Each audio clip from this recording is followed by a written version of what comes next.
because of which I feel empathy as a concept has been given several definitions over time.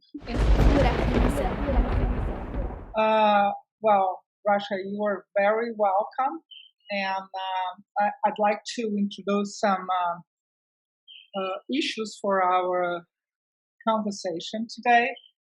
And I'd like to start saying that in a world, in the context of a global pandemic caused by COVID-19, with devastating effects on the planet, we should say that the year of 2020 will certainly be marked in our history and in what was considered the new normal, as we usually say here in Brazil. The challenges that we all had to face were immense, and we still have to face them, and unprecedented, not only individually, but also collectively. So perhaps for this very reason, empathy has never been so essential as a great ally in this moment of global crisis. So a call to action to guarantee the continuity of our lives, of business, and in addition to adapting to new perspectives of life, breaking down walls and creating bridges, enabling connection and collaboration between people. Even in the face of so many uncertainties, evolution is our constant and still are. So it was a period of many learnings, losses, pains, but also celebrations of a lot of overcoming. And it is not by chance that UN Human elected the theme Women in Leadership, Achieving a Fair Future in the COVID-19 era as the theme of International Women's Day this year. So as a result, Marcela Fuji, right here with us, one of the founders of B Labs, a social technology company with the purpose of accelerating diverse, inclusive, and abundant futures, today receives a specialist for whom the only effective remedy for combating gender inequalities, especially in working environments, is exactly empathy. A staunch supporter of what she considers to be a value, facilitator and activist Rasha is the founder of the Empathic University, which is based out of the state of Kerala in southern India. She defines herself as an enthusiast and passionate about the topic, accumulating almost a decade of direct action on gender issues. And by her quotes, I am an advocate of empathy, and I firmly believe in the individual's power to make changes in his environment. His obstinacy for behavior change, combined with long experience in the corporate sector, with passages through organizations like Yahoo, working with clients like Apple, both in India and abroad, redirecting her career, passing through areas such as content creation, project management, and digital marketing, until the foundation of the Empathic University. She describes the institution as a complete solution for our empathy education requirements, where certifications, workshops, webinars, and consultancies are offered to men and women to sensitize participants to develop such value as a fundamental occupational and life skill. So once again, Rasha, you are very welcome. And first of all, we'd like to ask you, what is the meaning of empathy? First of all, let me thank you, Marcela, and you, Andrea, as well for your very kind and generous words, and also for inviting me to join you. I'm very grateful for the opportunity, and I'm also a big fan of your work with B Labs and your efforts to empower women leaders and entrepreneurs in Brazil, and also how you've incorporated empathy in the core of your business, right? So that's commendable work. And now back to your question, what is the meaning of empathy, right? So over the years, empathy as a term has been used in various contexts across fields such as behavioral psychology, neuroscience, sociology, public policy, and so on. And because of which I feel empathy as a concept has been given several definitions over time. In fact, a study tried to review the concept of empathy recently, and it ended up identifying a total of 43 distinct definitions of empathy, right? But I personally relate very closely with the conceptual summary for empathy, which was provided by the very popular humanistic psychologist Carl Rogers. And so, empathy, as I understand it, is the ability or the effort to understand the frame of reference of another human being, right? By accurately imagining that person's thoughts and feelings in order to take an appropriate action that will benefit that person we are trying to empathize with, right? But this act of empathy must be accompanied with the realization that the other person's world is his and my world is mine, and that my world is separate from his, right? So that, in essence, is what empathy is to me. Oh, this is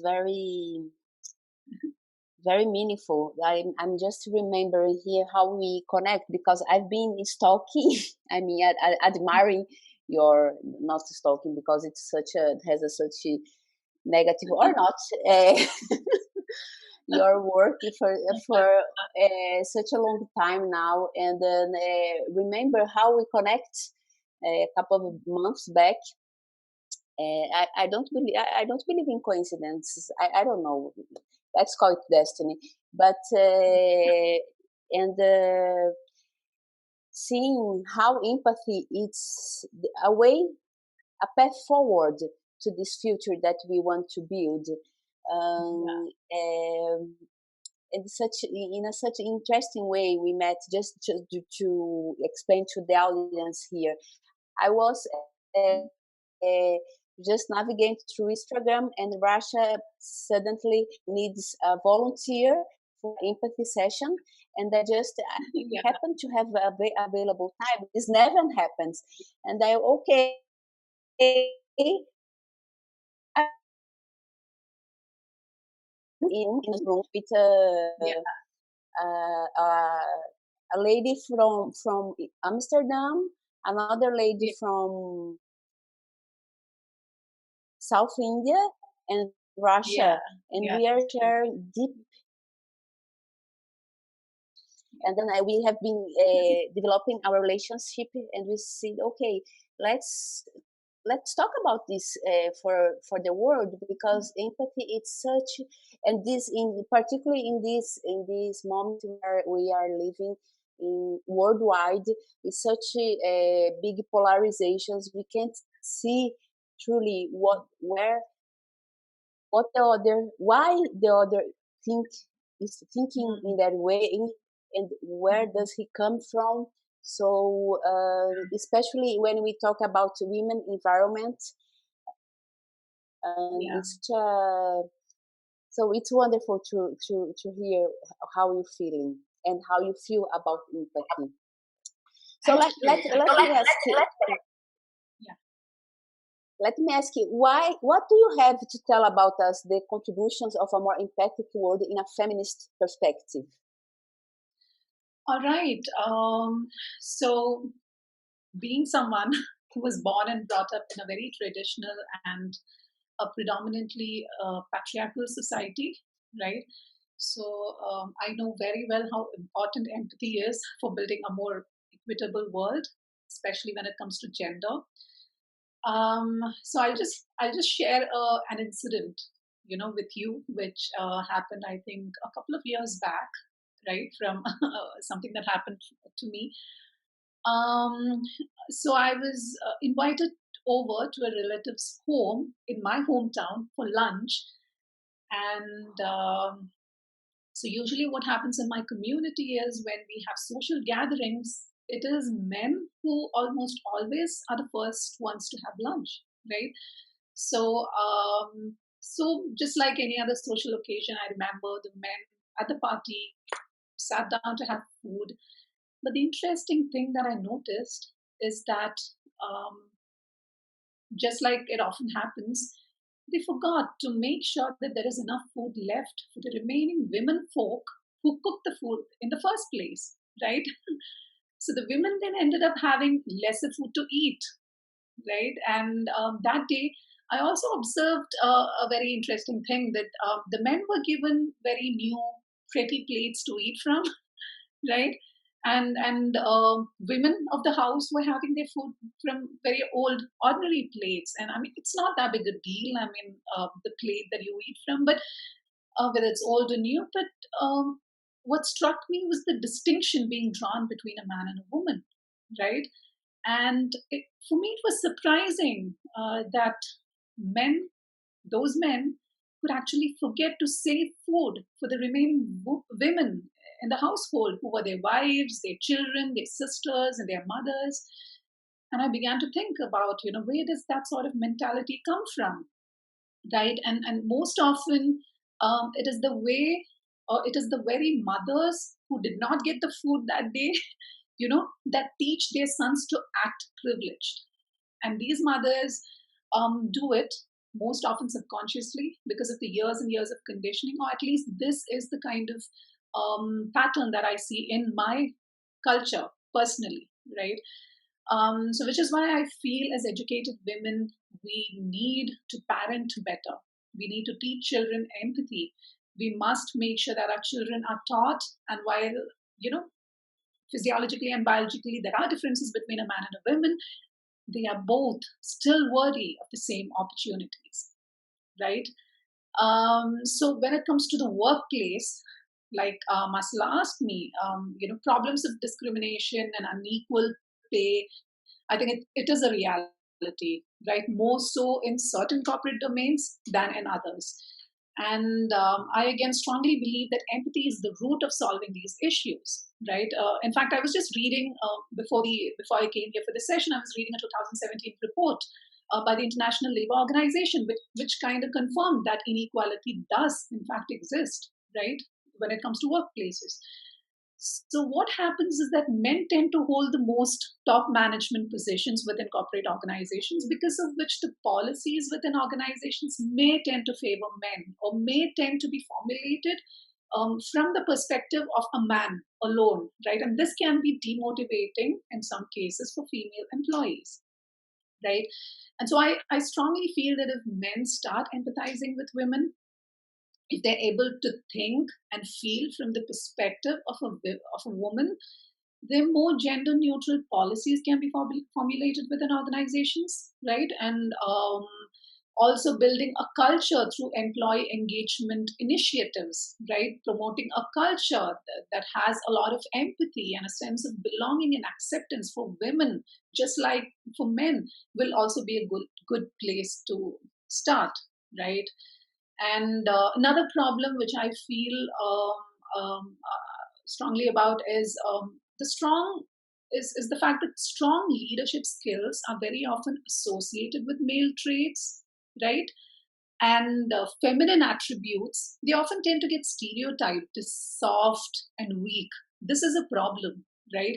And breaking free of this conditioning is more than necessary. So the fact is that feminine qualities such as empathy, vulnerability, right, and intuitiveness, they're beautiful qualities that foster connection within organizations, right?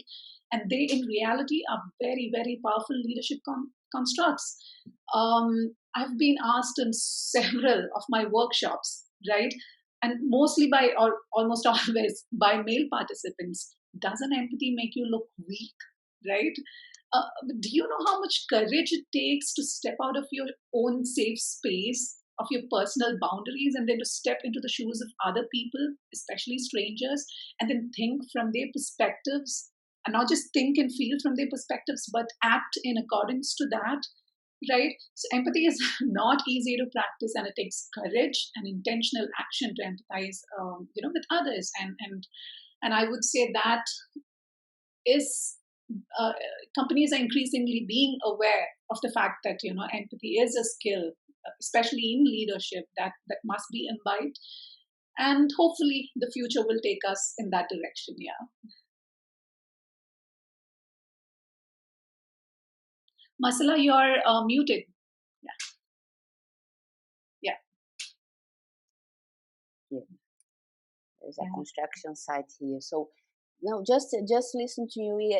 The courage and the courage to make yourself to show yourself vulnerable, as yeah, Brené Brown wisely says, and I'm just thinking here and how this is so difficult for men because it makes them so uh, vulnerable as per se, and then this is so fragile.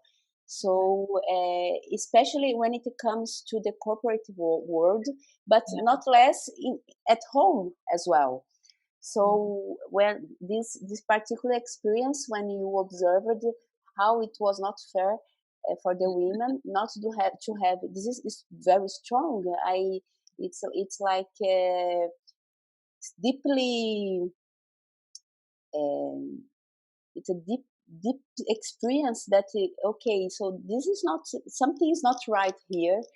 um, but how do you feel that this is experience from your life where you saw the power of empathy, how this everything started? All right. Um, okay, so I think my journey towards even setting up the Empathy University was a perceived lack of empathy that I'd experienced, like, while growing up in the corporate companies that I worked with, in the education system that I went through, right?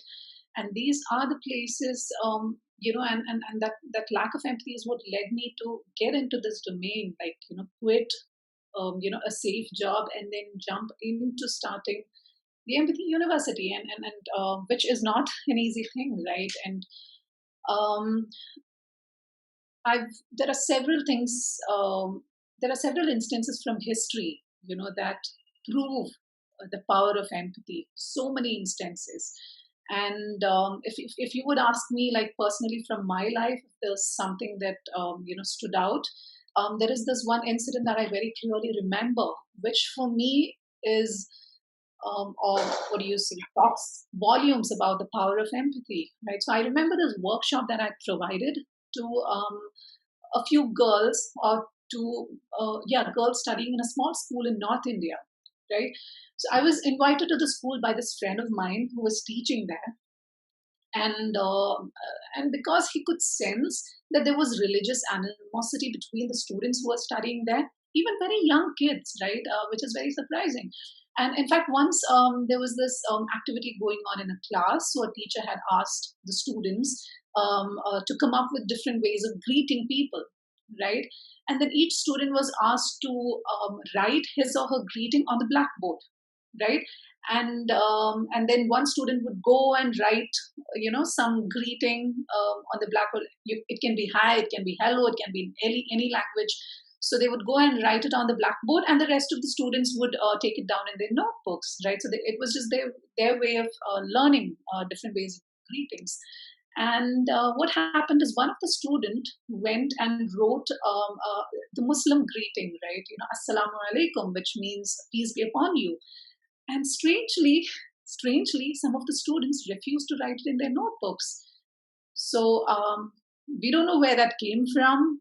It could have been, things they got from back home. But that was very surprising, and which is why they then, asked me whether, let's just do an empathy workshop for the students and see how will they accept it.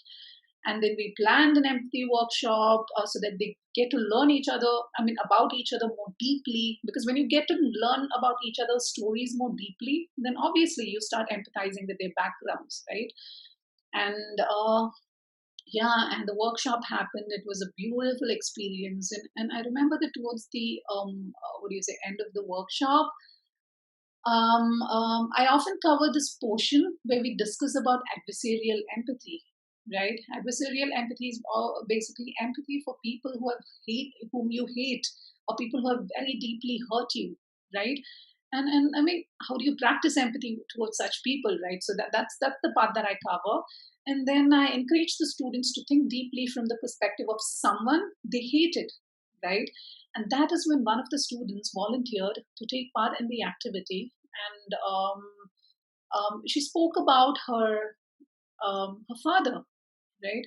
Who very often comes home and hits her mom and her siblings, right? And because of that, she hated him. She hated him a lot, right? And then we began to explore the reasons. Like once she shared her story, she was getting very emotional, and then we started, we began to explore the reasons as to why her father is probably behaving the way he did or he does, right? And we started having discussions around his childhood, right, his growing up, his struggles. And she then realized that she had harbored so much hate for her father inside, like for so long, that she never really thought from his perspective, right? She always behaved rudely to him. She always preferred to ignore him when he came home, and she couldn't even remember the last time that they had proper conversation together, right? I remember her breaking down, and but what was beautiful was to see the other girls all come together. They all come from very disadvantaged backgrounds, and I'm pretty sure they all have had, or they've seen at least like similar experiences or heard of similar problems. But irrespective of their religion, of their caste, they all came together to support their classmate or schoolmate. In fact, right, there was this sense of unity and sisterhood among those girls. And and towards the end of it, she promised to go home that day and have a long deep conversation with her father, and try to do what she can to help him overcome his addictive behavior, right? So this is one experience that has always been very close to my heart. And I would consider what I saw there that day as a transformation that was made possible by the power of empathy, right? To see the closeness that those kids shared, it was beautiful. Yeah. And so many instances of that sort. Yeah. Oh, such a strong experience you have shared. It's very very strong. But I'm just thinking here. When I don't remember when we shared this, but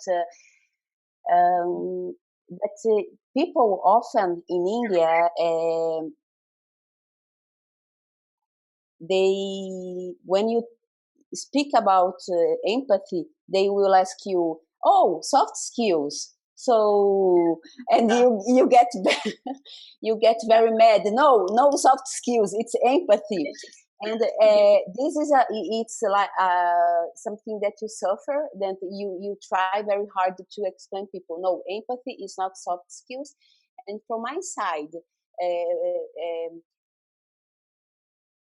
from the last year when the pandemic hit, we experienced the word empathy. It's being very used in a commercial way.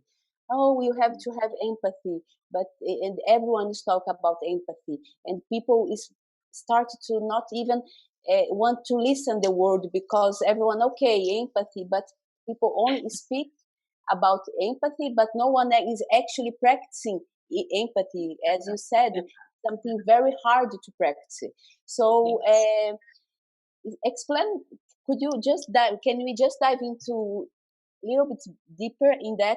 How soft skills are not empathy Um, and yeah, sure. I mean, empathy, I wouldn't say that it is not at all a soft skill. I mean, it does fall into, I mean, it depends on what we consider soft skills to be, right? But what often happens is, I feel a skill like empathy is not like a lot of the other, like a lot of the other skills that are very often discussed in the market. Yeah, and I would say empathy is very much related to emotional intelligence, right? That is possibly what it's most closely related to. Um, and yeah, I do remember the conversation we had about, empathy being this buzzword and everyone's talking about it. I think in India it's not as much as in the West, or even probably in Brazil. But over here, I mean, but over there, like, even when I get into any conversations, mostly with people in the West, everyone's like, that's all that we hear. There's a lot of talk about empathy, but sadly, people do not really know exactly what empathy means. I mean, there are cases when, I've been asked, like, oh, sympathy university. I mean, empathy and sympathy, they're totally different things. I mean, how do you confuse the two? So, interchangeably people use other words like empathy, compassion. They're all related, maybe sympathy not as much, but empathy is a whole separate entity, and maybe because I believe so much in its power, and I see its power so much, I prefer not to mix up all these things, and to have a very clear idea about what empathy is, because that will make the practice of empathy a lot more easier, right? And I absolutely agree with you. I mean, empathy is not a skill that is very easy to practice. Um, uh, it's something that requires intentional practice, right? Mindful practice, and very systematic training in certain cases, right? And I just wish more people were aware of that, right? I just wish more people knew exactly how much of work and how much of systematic training it takes sometimes to practice empathy. And I wish they also knew about the huge benefits that can come out of practicing something like empathy. Yeah. I think when we have such talks, Rasha, I think I see ourselves, me and you, people that have this. We are here talking, and I think that one of the messages I would like to leave it here for people who are listening to reflect is, as you said, the change has to be intentional. So it's not enough only to a live, a talk, Instagram live, to talk once about empathy. As I remember we spoke once. It's not enough to hire me and just to talk to your employees about empathy for 1 hour. It takes. I won't do it because it takes like 6 months, a year, structured work to make this change happen. We were not. We are not taught to practice empathy. We are taught to how to read, how to write, how to program, how to do many other things, but not how to be empathetic toward others, not to feel but to be competitive. We are very good at, but not how to be empathetic. So this I would like to make this. Would like to ask our audience to reflect on it. Oh, Marcela, like, the number of times, or the effort it takes sometimes to convince clients to go for a long-term training strategy. I feel one of the biggest problems with the whole L&D, or learning and development field itself, is the fact that, they often ask people to come, and just like talk about a subject, or especially when it comes to any soft skill, I feel, for that matter, or most soft skills, it takes time for people to learn a new skill, especially once you're like, of a certain age. When your kids 0 to 7 years, that's formative years, when you can really mold your kid into anything, right? And you can teach them a lot of new things. But as you grow older, adult learning is a whole different thing, and it's very difficult for adults to kind of learn a new skill. I mean, it takes more time, it takes more effort. And the number of times I've been asked to, when I approach a client, or when I talk to somebody, they're like, oh, come on, like, come, I'll give you max half day. Even colleges and universities say talk this way. I mean, they just ask to maybe come maximum one day. That's all that they have. Nobody has time these days. But it's so sad because, in my opinion, to teach a skill like empathy, I can't do it in a few hours. I mean, just talking, it's not going to give you anything if I come there and just talk for a few hours about empathy. Give me a year, like if not a year, at least like 6 months to 8 months of of time, so that I can come, like provide interventions at different what do you say, times, right? And so every time I come and I give you some sort of an input or some concept, or like we do some activity or we learn something around empathy. So then you go home, right? You practice it in your life, not just work but at your home as well, like and empathy always begins with self empathy, right? And I think that's where all the learning should start. And then come back with your experiences of having implemented it, so that we can suggest feedbacks, we can tell you like better ways to possibly do what you did. And then, so this is a learning process, it goes on. And even after this 1 year, or like 8 months to 1 year, you still will have to continue practicing it mindfully, right? That's something that will just need to happen as you go along. But this is the way that training should be provided. It's not a 1 hour or a 1 day thing. And I'm thinking about here from the women perspective, when I said we are not we are not never, no one, at least here, I think that we also talked about this in our previous conversations. How do you first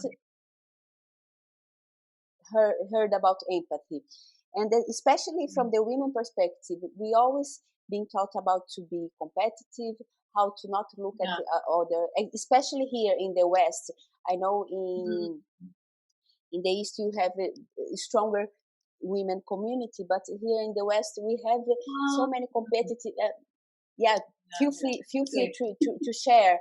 Yeah, the same, right? So yeah. Continue. I'll reflect later. Yeah. Yes.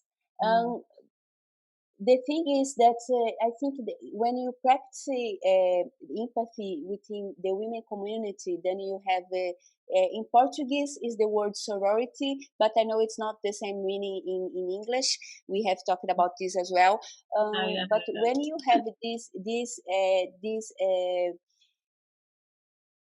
when you have this union between women, it's so much easier to practice this within the whole community. So it's something that it's very very hard to practice, because since we were born, we just are taught how to be competitive and how to make it through life, beating everyone else without seeing others' perspectives. So, but tell me more about how do you see this from the women perspective? I think it's the same. Like I said some time back, right, Marcela, I do feel that women do have a responsibility in the way things are, right? Even in the disparity, because like I said, it's often the same mother who gets affected because of the gender inequality, that kind of races or gives a certain set of privilege to the son, right? I've seen that happen so much in my community, but maybe this is something very specific to my community. And I would say a lot of it depends on parenting, which is why I feel parenting and education, so these are two things, like like I just said a while earlier, 0 to 7 years, that's like a very critical period for any kid, right? And that is an age when parents should, I think, parent a lot more responsibly. I don't mean you have to be all controlling and take or keep watch of every step or anything of that sort. No, it's just that there are certain things you shouldn't do as a parent, right? And one of the things that you have to do is show empathy within homes, so that kids can model it and they can grow with that, right? And the thing is, when right from the beginning, like right from a young age, kids are taught empathy, at home, at school, and like you said, it's just subjects that are usually taught, very academic stuff that is taught at schools. A lot of the soft side of it, do not get covered. At least when I went through the education system, it did not get covered. I think things are changing, but all this kind of have an effect, right? And so what happens is these kids, when they are taught empathy at school and home, then they grow up to be amazing human beings, and then then we can, as they grow up, they will become better parents themselves. As a woman, if I've grown up knowing empathy, then obviously I'll, even though competition is a part of life, I would still make an effort to look into, to think from somebody else's shoes before harming anybody, right? I mean, competition is okay as long as it's healthy. It's when, people really put down others, or, kind of harm or hurt people for personal gains. That's when things get troublesome.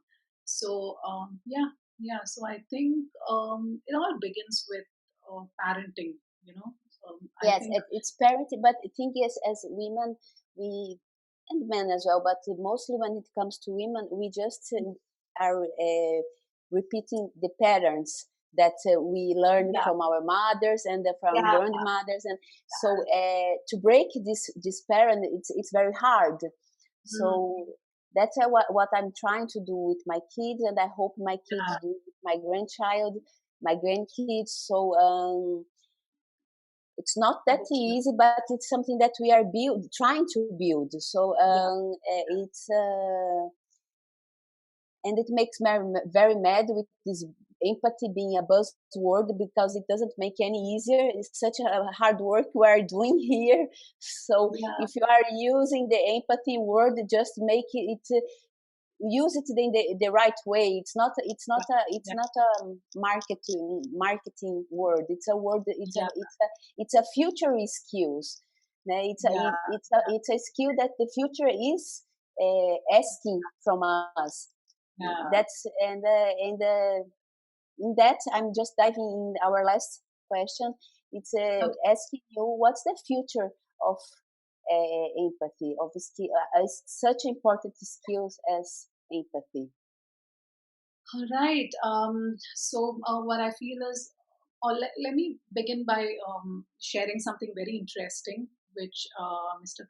Klaus Schwab, he's the founder and executive chairman of the World Economic Forum, right? So he had released a book which became a big bestseller. It's called The Fourth Industrial Revolution, and one of the things that he mentions in the book, he points out how, the demand for roles that machines cannot fulfill, right? Because and which rely on intrinsically human traits such as empathy, will grow in the coming years, right? So technology is at the center of everything that we do today, right? And yes, there are, talks about AI singularity, which is supposed to be the turning point at which AI systems will become smarter than humans. And so there's a lot of focus on AI, ML, robotics, and so on. But what's going to ground us as human beings, and what's going to help us survive in the long run? Being the social animals we are, it is empathy, compassion, it's connection, right? And so I think there is a move in the right direction, hopefully. I mean, it's good to see how many people these days, work or do good work or do meaningful work, even in the domain of empathy, right? I mean, like you said, it's used a lot as a buzzword, but there still are people, right, who really try to kind of push things in the right way. So I think that's something positive for us to look at. Like, for example, the Business Solver state of workplace empathy study. Okay, Business Solver, the organization that conducts annual studies to check, state of workplace empathy. And after their recent survey, they say that empathy continues to play a key role for employees in their decisions regarding the workplaces they choose, their salary, their work effort, and whether they'll stay or leave with the current work organization, right? Like, in fact, more than 90% of the employees, HR professionals, and CEOs surveyed they were of the opinion that empathy is important in the workplace. 76% of employees believe that an empathic organization inspires more motivated employees, right? In fact, a good something I find fascinating is how 83% of the employees were of the opinion that they would consider leaving their current organization for a similar role at a more empathic organization, right? And again, fascinatingly, 82% of the CEOs also believe that a company's financial performance is tied to empathy. So all these realizations are coming up, right? And I think without doubt, companies are beginning to realize that empathy is a critical competency that corporates must focus on, and it's also a very critical cultural value which every empathy should strive to inculcate in its culture, right? And so I think that is where it goes in the future. I mean, they obviously are downsides that technology and other stuff bring to empathy. I mean, there was a study in 2010 which kind of said that in the past, I think it was in the past 40 years, empathy has come down by nearly 50% or something like that. So we do see that as well, right? Because of all the time people spend on technology, and how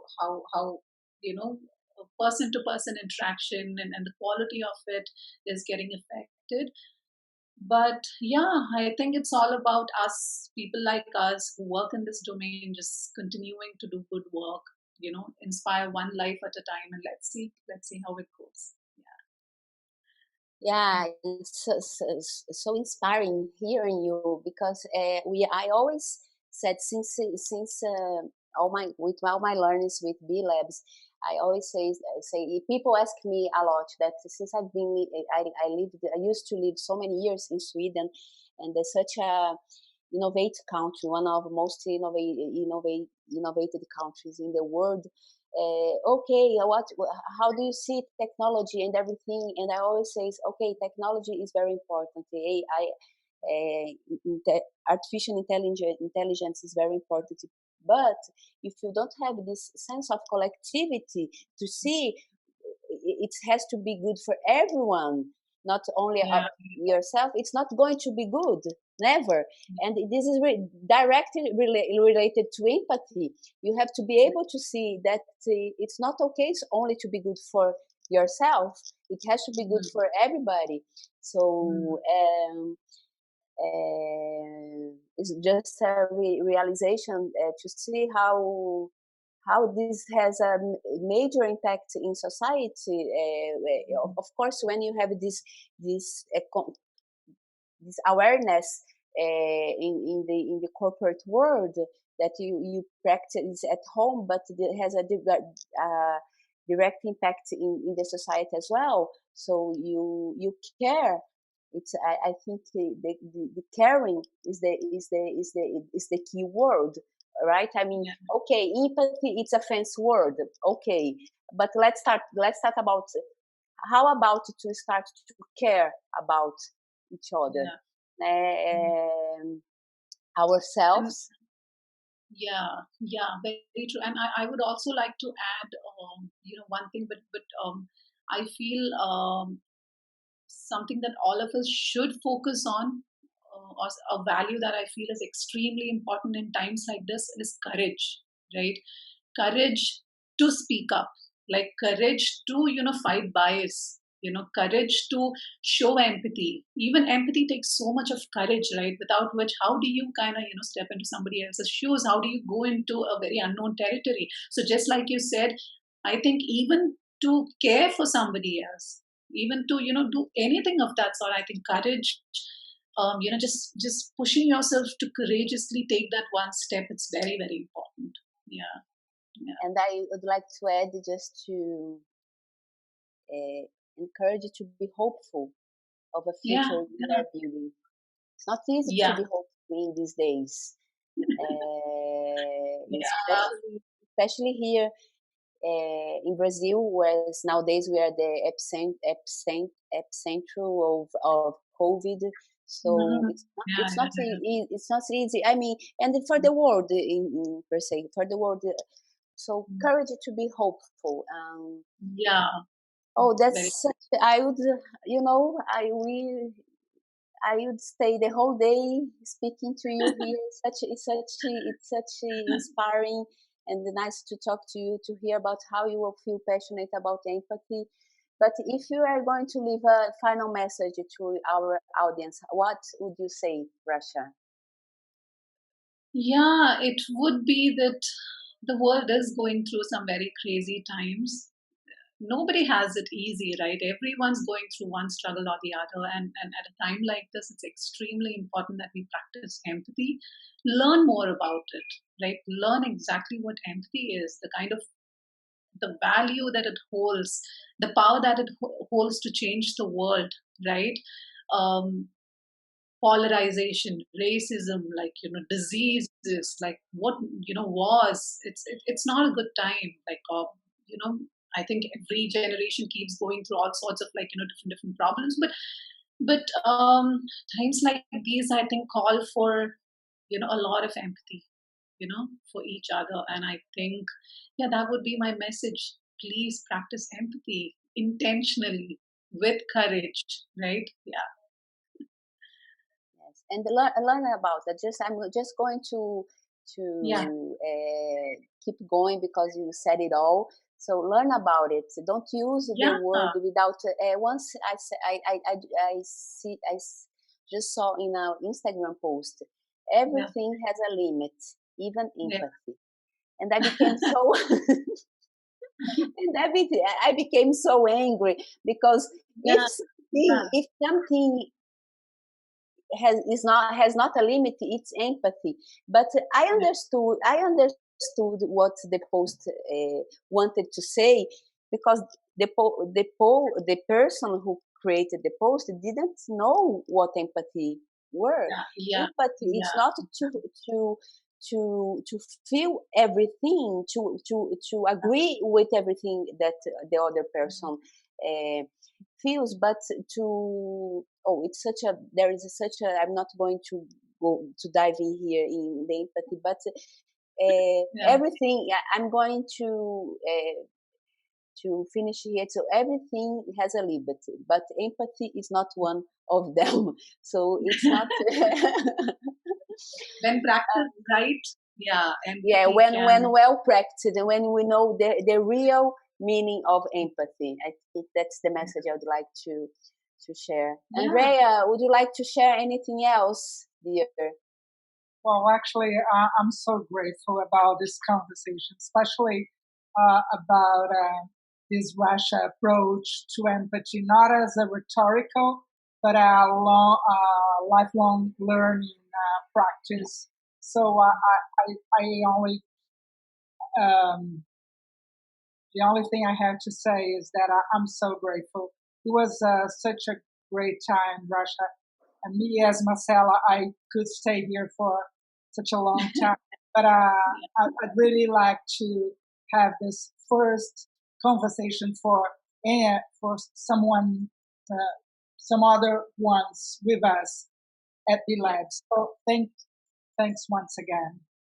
Thank you so much. And before we wind up, if it's okay, I'd just like to talk about, please approach us. Like, please approach me if anybody wants to, because we've even started a program called Certified Empathic Professional. I mean, it's a certificated program for the name, for the sake of it, but there's so much you can learn about empathy, right? It's not just about the self empathy and prejudice. I mean, overcoming prejudice, like being courageous, a lot of things that we cover. So yeah, anybody, if you have trouble like understanding empathy, if you're interested in learning about empathy, come to Marcela, come to me. We would love to teach you and help you out there. Yeah, Yes, just wanted to myself, I'm being a part of the certification program, yeah, and I strongly recommend it. We are going to release a text to the press, Russia. So just send us the details, and we are just happy to that's so sweet. Yeah. put all the details about the certification programs and how to reach it. It's our pleasure, and Yeah.